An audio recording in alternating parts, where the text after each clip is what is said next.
민간인들을 군인으로, 그것도 장교로 만들어내는 일을 하는 분들이 있습니다. 아무나 할 수 있는 일도 아니고 또 하고 싶다고 되는 일도 아닌데요.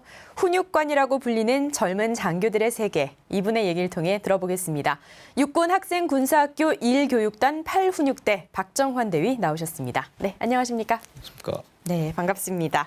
일단 지금 어떤 일을 하고 계신지 간단히 소개 부탁드립니다. 네. 저는 현재 충북 괴산에 위치한 육군학생군사학교에서 장교 후보생 양성 임무를 수행하고 있습니다.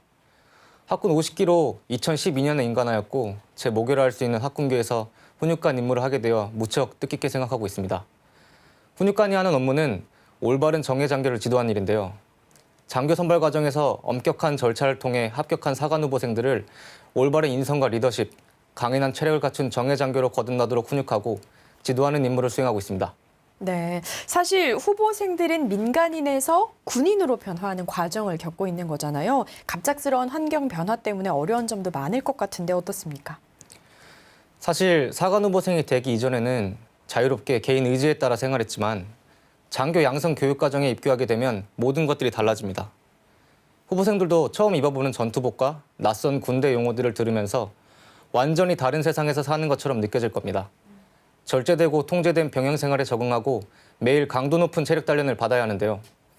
저는 훈육관으로서 사관 후보생들이 환경에 빨리 적응할 수 있도록 기상에서부터 취침할 때까지 함께하면서 어려움을 극복해 나가도록 지원하고 있습니다. 네, 많은 후보생들을 다루다 보면 뭐랄까 애정과 분노 사이에서 정말 훈육관님도 쉽지 않으실 것 같은데요. 또 후보생들의 심리 상태를 사전에 미리 파악을 하고 있어야 될 것 같아요. 이 부분은 어떻게 하고 계십니까? 예를 들면 식사를 할 때 평소보다 식사량이 적다거나 아침 학과 출장 간에 전날 잠을 못 이뤄 많이 피곤해하는 인원이 있다면 일과 후 면담을 통해 현재 고민이 있는지 아니면 고충을 겪고 있는 일이 있는지 파악하곤 했습니다. 면담 시에는 누구나 처음에 고민을 털어놓기 어렵고 게다가 상관이자 훈육관인 저에게 고민을 털어놓기 쉽지 않다는 것을 알기 때문에 이야기하는 부분에 대해 공감해주고 지지해주면서 조금씩 후보생들의 마음의 문을 열어갔습니다. 네, 그렇다면 훈육관 업무를 하시면서 가장 보람됐던 순간은 언제입니까? 간혹 고된 훈련 때문에 자신에게 이 길이 맞는지 고민이 되거나 신체적, 정신적으로 어려운 점을 느껴 그만두고 나가고 싶다고 했던 인원들이 종종 있었습니다. 그럴 때 저는 어떤 점이 힘든지 들어주고 동기부여를 하면서 다시 마음을 다잡아주곤 했는데요. 이랬던 인원들이 임가식 날 멋진 정복을 입고 임관하는 모습을 보면 참 보람되고 뿌듯함이 느껴졌습니다. 네, 저도 후보생을 지나고 임관할 때를 생각해보면 제일 무서웠던 훈육관님을 붙잡고 펑펑 울었던 기억이 납니다. 네, 후보생들 때문에 또 감동받았던 특별히 기억에 남는 일도 있다고 들었는데요. 어떤 일입니까? 지난 6월에 임관한 학사사관 65기 과정을 훈육할 때 있었던 일인데요. 교육기간 중에 스승의 날이 있었는데 그날 유독 사관 후보생들에게 엄하게 대하고 혼도 많이 내고 쓴소리도 많이 했던 날이었습니다. 그런데 다음 날 출근해서 책상 위에 사관 후보생들이 마음을 모아 한 명 한 명 정성스럽게 쓴 작은 편지들이 놓여져 있었습니다. 네. 참 미안한 마음이 들기도 하고 고마운 마음이 들기도 했는데요. 미운 정, 고운 정도 많이 들었지만 특별한 날에 스승으로 저를 떠올려준 그 감동 때문에 그날의 기억을 가장 잊지 못하겠습니다. 네, 그렇다면 그날 우리 사관 후보생들은 혼내지 않으셨나요? 네. 네, 그런데 우리 훈육관님 가족사에도 굉장히 특별한 게 있다고 들었습니다. 아버지와 남동생 모두 군인 가족들인데 특히 또 남동생은 해군이라고요? 예, 맞습니다.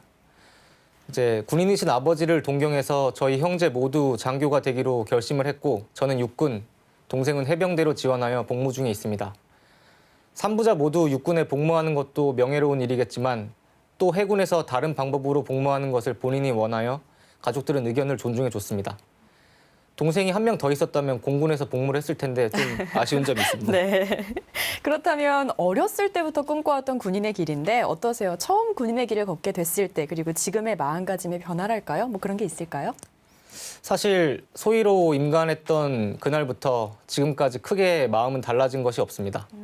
굳이 달라진 게 있다면 아직도 선배님들에 비해 작은 경험이지만 지금까지 군 생활을 해오면서 느꼈던 점이나 꼭 알면 좋을 것들에 대해서 훈육관으로서 처음 군인의 길을 걷는 이들에게 전해주고 싶은 마음이 있습니다. 네, 나에게 훈육관이란 어떤 의미입니까? 훈육하던 인원들이 임관을 하면서 느꼈던 것은 같이 성장한다였습니다. 처음 임무를 수행할 때는 훈육관이란 일방적으로 가르치는 거라고 생각을 했지만 날이 갈수록 후보생들과 생활하면서 저 역시도 지도해 나가는 것을 통해 저의 초급 장교 시절을 되돌아볼 수 있었는데요. 후보생뿐만 아니라 저까지 모두 같이 성장한다는 것을 느낄 수 있었습니다. 네, 훈육관님도 잘 아시겠지만 우리 군인들이 임관하고 나면 본인들이 후보생 때 훈육관 얘기를 굉장히 많이 하잖아요. 네, 그만큼 애틋하기도 하다는 건데요. 어떤 훈육관으로 남고 싶으십니까? 저 역시도 훈육관이지만 장점과 단점이 분명히 존재한다고 생각합니다. 그렇지만 후보생들이 느끼기에 단점보다는 배울 게 많았던 훈육관, 임관 후에는 선배 전우로서 어려운 일이 있을 때 전화하고 싶은 그런 훈육관으로 남고 싶습니다. 네, 앞으로도 멋진 정예장교 육상에 나가실 훈육관님 모습 기대하겠습니다. 네, 지금까지 육군학생군사학교 1교육단 8훈육대 박정환 대위와 함께했습니다. 네, 오늘 출연해 주셔서 감사합니다.